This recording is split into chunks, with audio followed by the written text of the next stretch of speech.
من الشيطان الرجيم. بسم الله الرحمن الرحيم. والذين لا يشهدون الزور وإذا مروا باللغو مروا كراما. صدق اللہ العلی العظیم. شروع اللہ کے نام سے جو انتہائی مہربان ہمیشہ رحم فرمانے والا ہے. رحمان کے بندے وہ ہیں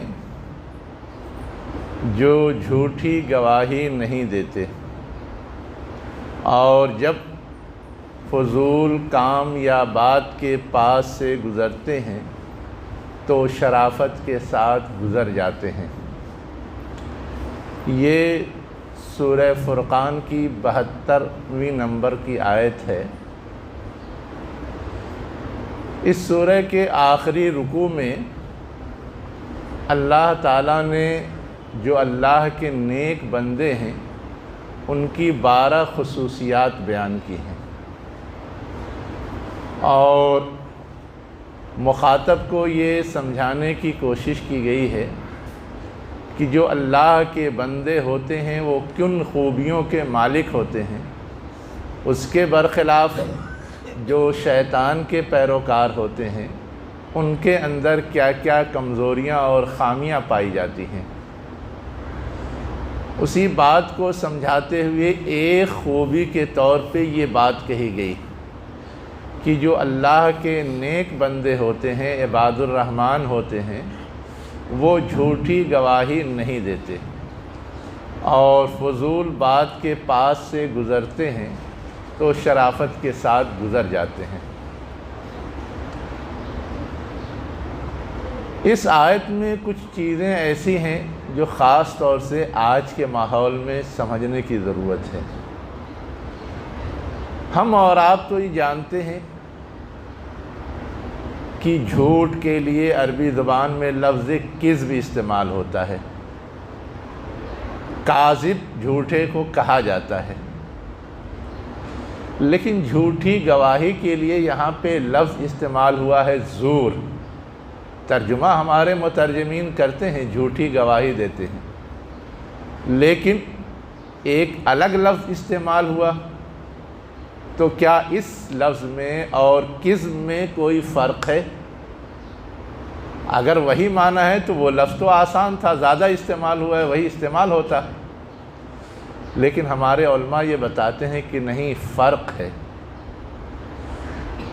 ہم نے کسی کو دیکھا کہ اس نے ایک شخص کو قتل کر دیا ہے. میں نے اپنی آنکھوں سے دیکھا، لیکن قتل کرنے والا میرا کوئی قریبی رشتہ دار ہے. میں اس کو بچانا چاہتا ہوں. تو ایک شکل تو یہ ہے کہ میں اس معاملے میں پڑھوں ہی نہ، کہہ دوں کہ مجھے معلوم ہی نہیں کس نے قتل کیا ہے. یہ جھوٹ ہے. لیکن ایک دوسری شکل یہ ہوتی ہے کہ اتنے سے بات تو بنے گی نہیں، قاتل کو تو تلاش کیا ہی جائے گا. تو بجائے اس کا نام لینے کے کسی XYZ جس سے میری دشمنی ہے اس کے حوالے سے کہہ دوں کہ اس نے قتل کیا ہے.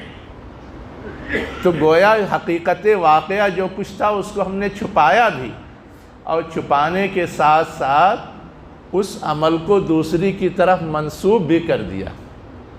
اب یہ دوسرے کی طرف جو ہم نے قتل کے جرم کو منسوب کر دیا، یہ گویا بناوٹی جھوٹ ہے اور اصل جھوٹ سے زیادہ سنگین جھوٹ ہے. جھوٹی گواہی میں بھی یہی ہوتا ہے. یہ زمین میری ہے، کوئی دعویٰ لے کے کھڑا ہو جائے اور اس کی گواہی دینے کے لیے کوئی کھڑا ہو جائے تو وہ تو غلط جھوٹی گواہی دے رہا ہے. جانتا ہے اس کا رشتہ دار ہے، لیکن اس کے باوجود کہتا ہے کہ نہیں، اس کا نہیں، اس کا ہے. تو یہ زور کا لفظ جو ہے یہ اصل میں بناوٹی جھوٹ کے لیے استعمال ہوتا ہے، جو ایک سنگین قسم کا جھوٹ ہے. اسی لیے ایک الگ لفظ استعمال ہوا ہے۔ آپ یہ نہ سمجھیے گا کہ یہ مفہوم علماء نے اپنے من سے کہہ دیا ہے۔ قرآن مجید میں یہ لفظ صرف اسی جگہ نہیں آیا ہے، قرآن مجید میں جگہ جگہ یہ لفظ آیا ہے، اور وہاں پہ غور کریں تو وہاں بھی یہی مفہوم سمجھ میں آتا ہے۔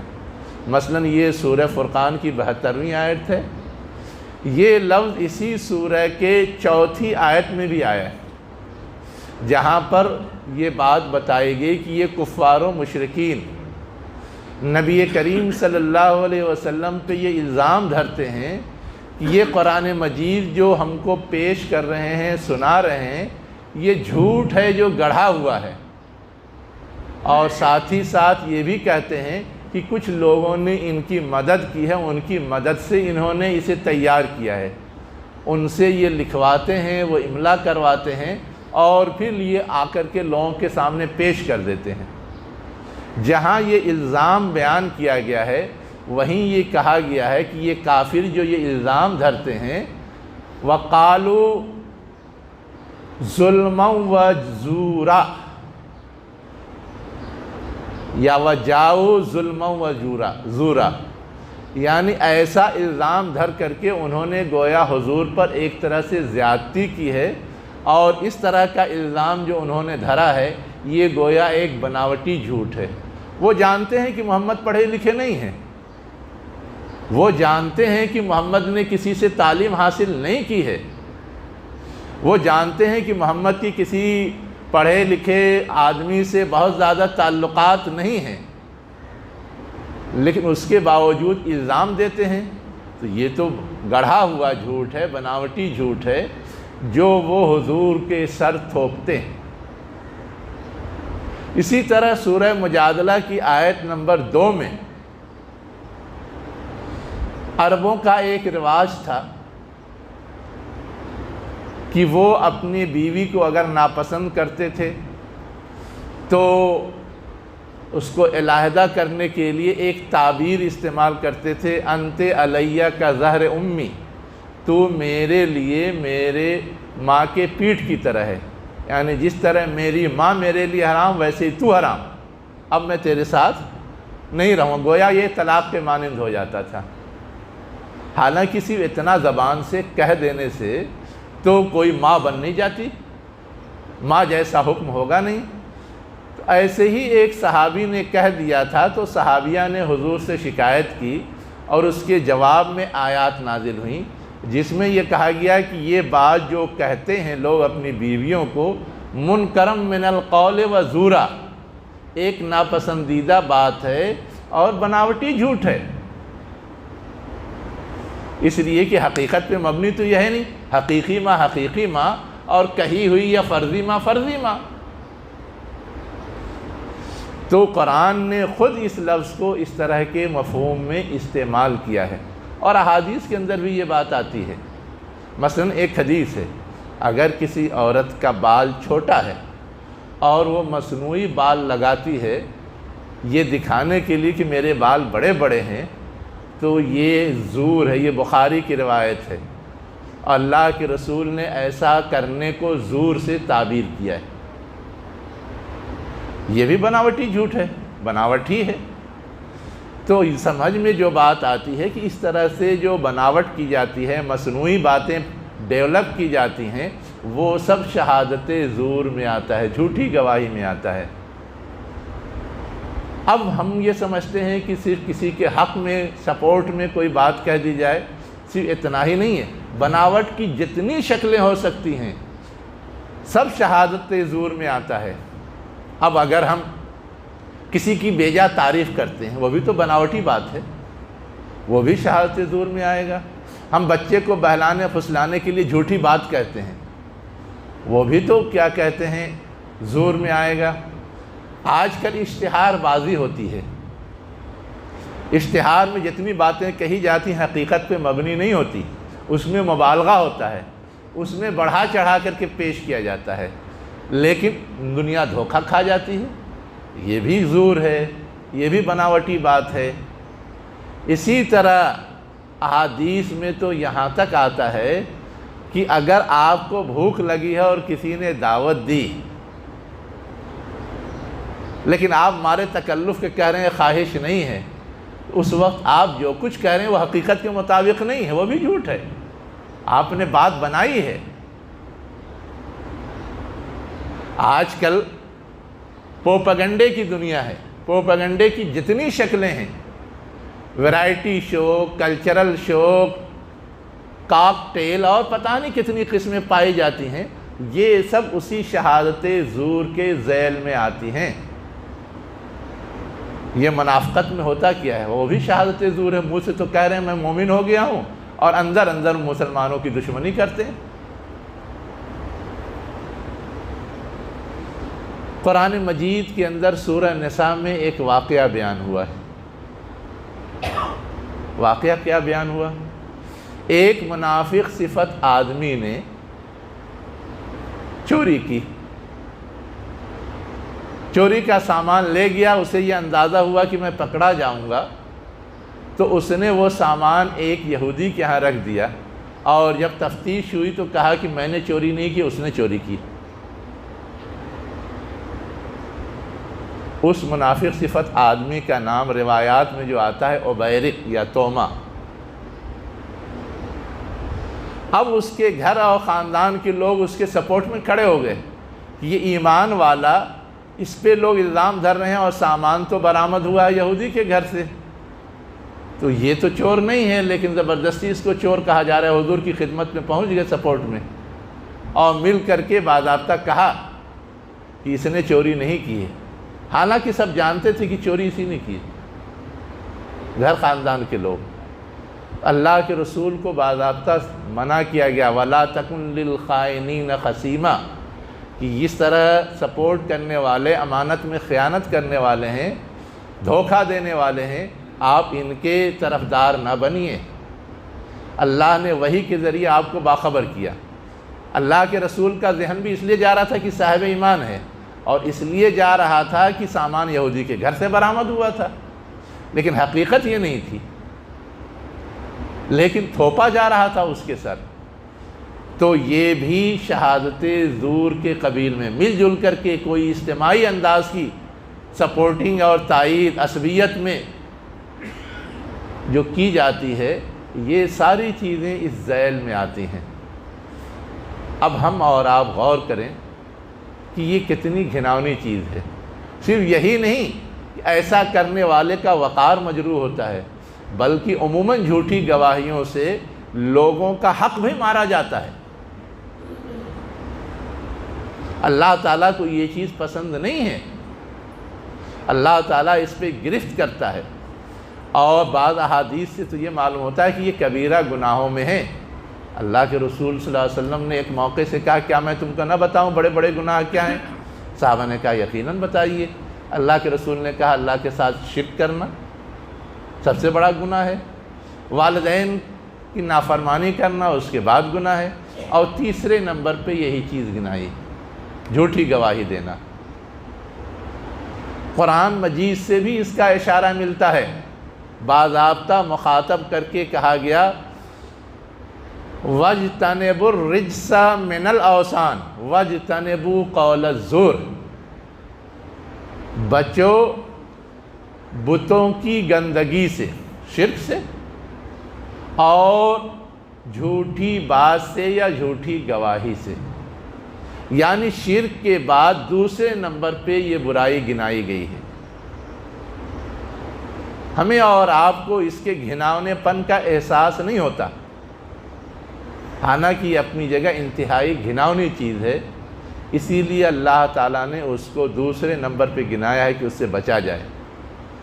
ہمیں اور آپ کو یہ بھی نہیں سمجھ میں آتا کہ آخر اتنی سی بات میں کیا دھرا ہے، لیکن اگر ہم اس پہلو سے غور کریں کہ اس سے حقوق العباد متاثر ہوتے ہیں، لوگوں کے جو فوائد ہیں وہ مجروح ہوتے ہیں۔ اب ہم جھوٹ بول بول کے تجارت کرتے ہیں، جھوٹی تعریف کرتے ہیں اپنے سامان کی، فریب اور دھوکہ دیتے ہیں۔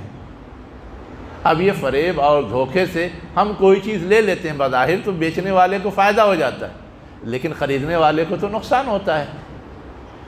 تو یہ جو حقوق العباد کے قبیل کی چیز ہے یہ اتنی سنگین ہے کہ یہ تو معاف ہونے والا ہی نہیں ہے بغیر اس کے معاف کیے ہوئے، اسی لیے اس کی اس قدر تاکید ہے کہ یہ چونکہ اس کو مجروح کرتا ہے اس لیے بچنا چاہیے۔ اللہ کے نزدیک یہ کتنی اہم ہے ہم اور آپ یوں نہیں سمجھ سکتے۔ میں صرف ایک مثال دیتا ہوں آپ کو سمجھنے کے لیے۔ اللہ تعالیٰ نے ہم پہ نماز فرض کیا ہے، زکوٰۃ فرض کیا ہے، روزہ بھی فرض کیا ہے۔ روزے کے سلسلے میں جتنی احادیث آئی ہیں اس میں سے ایک حدیث ہے کہ روزہ رکھنے والا بھوکا رہتا ہے، پیاسا رہتا ہے، لیکن اگر وہ جھوٹ بولنا اور جھوٹ پہ عمل کرنا نہیں چھوڑتا، وہاں بھی لفظ ہے من لم یدع قول الزور والعمل بہ، تو اللہ کو ایسے روزے سے کوئی غرض نہیں، ایسے روزے سے کوئی غرض نہیں ہے۔ وہ بھوکا رہا پیاسا رہا اس کی کوئی اہمیت نہیں ہے، اس سے کوئی لینا دینا نہیں ہے۔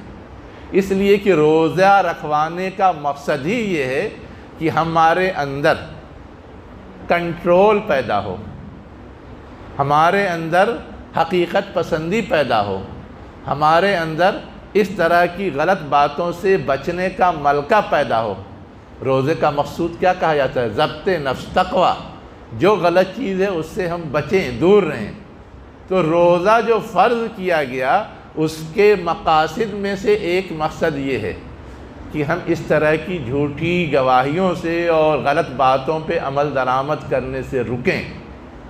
ہمیں اور آپ کو دیکھنا ہے کہ رمضان قریب ہے، روزہ رکھنے والے ہیں، ہم کیا روزہ کے اس مقصد کو سمجھتے ہیں؟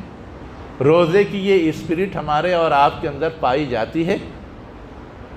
ہمارے ذہنوں میں یہ رہتا ہے کہ ہم اس پہلو سے اپنا جائزہ لے کے دیکھیں کہ روزہ رکھا تو روزہ رکھنے کے ساتھ ساتھ اس طرح کی جو اخلاقی خرابیاں ہمارے اندر پائی جاتی ہیں ہم اس سے محفوظ ہوئے یا نہیں ہوئے؟ ہمیں اس پہلو سے جائزہ لینے کی ضرورت ہے، ہمیں اس پہلو پہ نظر رکھنے کی ضرورت ہے۔ ایک دوسری بات جو اور ہمارے علماء بیان کرتے ہیں، شہادت کے معنی گواہی دینا ہے۔ کلمہ لا الہ الا اللہ کہتے ہیں ہم لوگ، گویا گواہی دیتے ہیں۔ جھوٹی گواہی کا مطلب ہوتا ہے کسی کے حق میں کوئی بات کہہ دینا، لیکن شہادت یا گواہی جو دی جاتی ہے کون دیتا ہے؟ وہ شخص دیتا ہے جو وہاں موجود رہا ہو، وہاں حاضر رہا ہو، اس نے دیکھا ہو کہ ہاں یہ چیز پیش آئی ہے۔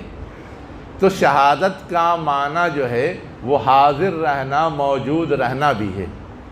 اب اگر اس لحاظ سے اس کا ترجمہ ہو تو ترجمہ ہمارے بعض مترجمین یہ بھی کہتے ہیں کہ جو جھوٹ میں حاضر رہتے ہیں، جھوٹ کے موقع پر موجود رہتے ہیں۔ اب اس سے آپ کو سمجھ میں نہیں آئے گا، جھوٹی باتیں جہاں جہاں پیش آتی ہیں ان مجلسوں میں، ان محفلوں میں، ان مقامات پر اپنی حاضری لگاتے ہیں۔ تو یہ کون کرتا ہے؟ جو شیطان کے پیروکار ہوتے ہیں، جو اللہ کے نیک بندے ہوتے ہیں، وہ اس طرح کی محفلوں اور مجلسوں میں نہیں جاتے جہاں جھوٹی بات ہو رہی ہو، جہاں فضول کی بات ہو رہی ہو۔ آگے اسی بات کو واضح کیا گیا ہے، جب فضول بات کے پاس سے یہ اہل ایمان گزرتے ہیں، اللہ کے بندے گزرتے ہیں تو شرافت سے گزر جاتے ہیں، اس میں شریک نہیں ہوتے، اس میں حاضر نہیں ہوتے۔ یہ نہ سمجھیے کہ یہ میں کہہ رہا ہوں، مشہور عالم دین گزرے ہیں ابن تیمیہ رحمۃ اللہ علیہ، انہوں نے یہ لکھا کہ یہاں یشہدون الزور سے مراد جو کفار و مشرکین کے تیوہار ہوتے ہیں ان میں حاضر ہونا ہے، یعنی اہل ایمان والے اللہ کے نیک بندے ان چیزوں میں شریک نہیں ہوتے، ان مجلسوں میں حاضر نہیں ہوتے، ان تیوہاروں میں نہیں جاتے۔ اور صرف انہوں نے نہیں کہا، عصر حاضر کے مشہور مفسر ہیں عبد الماجد دریابادی، انہوں نے بھی کہا ہے قرطبی ایک مشہور مفسر ہیں، انہوں نے بھی یہ بات کہی ہے۔ پتہ کیا چلا کہ ان کے تہواروں میں پتہ نہیں الٹا سیدھا کیا کیا ہوتا ہے۔ ہم اگر اس میں شریک ہوں گے تو گویا ہم اس کی تائید کر رہے ہیں، ہم اسے صحیح سمجھ رہے ہیں۔ میں یہ بات اس لیے کہہ رہا ہوں کہ ابھی ہولی گزری ہے، ہولی تو ان کا تہوار ہے، فضول کا تہوار ہے، کوئی اس کا معنی مقصد سمجھ میں نہیں آتا، لیکن نعوذ باللہ ہم اور ہمارے بچے بھی اس میں شریک ہونے لگے ہیں۔ ان کی شیوراتری ہوتی ہے، ڈانڈیا ہوتا ہے، اس میں بھی ہم اور ہمارے بچے شریک ہونے لگتے ہیں، صرف دل لگی کے لیے، صرف جی بہلانے کے لیے، صرف ان کو خوش کرنے کے لیے، اور اس کے جو برے اثرات ہوتے ہیں وہ پڑھتے ہیں۔ تو یہاں جو بات کہی گئی ہے وہ یہ بھی ہے کہ اس طرح کی مجلسوں میں وہ نہیں جاتے، اور اس طرح کی مجلسوں کی ایک شکل تو ان کی ہے، اور ایک شکل ہمارے یہاں یوں بھی ناچ گانے کی پائی جاتی ہے، جس کا کسی کے تہوار سے لینا دینا نہیں، لیکن اس کے برے اثرات تو ہم اور آپ جانتے ہیں۔ تو وہ برے اثرات ڈالنے والی جتنی مجلسیں ہوتی ہیں، ایسی مجلسوں میں حاضری نہیں دیتے۔ عبداللہ ابن عباس رضی اللہ عنہ نے کہا کہ یہاں زور سے مراد گانا ہے، وہ گانا نہیں سنتے، گانے کی مجلس میں نہیں جاتے، اور خود ان کا کردار یہ بیان ہوا ہے روایات کے اندر کہ ایک گانے کی مجلس کے پاس سے گزرے تو تیزی سے گزر گئے، وہاں کوئی توجہ نہیں دی، اس قدر اعراض کرتے تھے، اس قدر گریز کرتے تھے۔ تو اللہ ہمیں اور آپ کو اس بات کی توفیق دے کہ جو اللہ نے اپنے نیک بندوں کی خصوصیات بتائی ہیں اس کے ہم حامل بن جائیں، اس کا جو واقعی مفہوم ہے اسے سمجھ کر کے اس طرح کی ساری چیزوں سے بچنے والے بن جائیں۔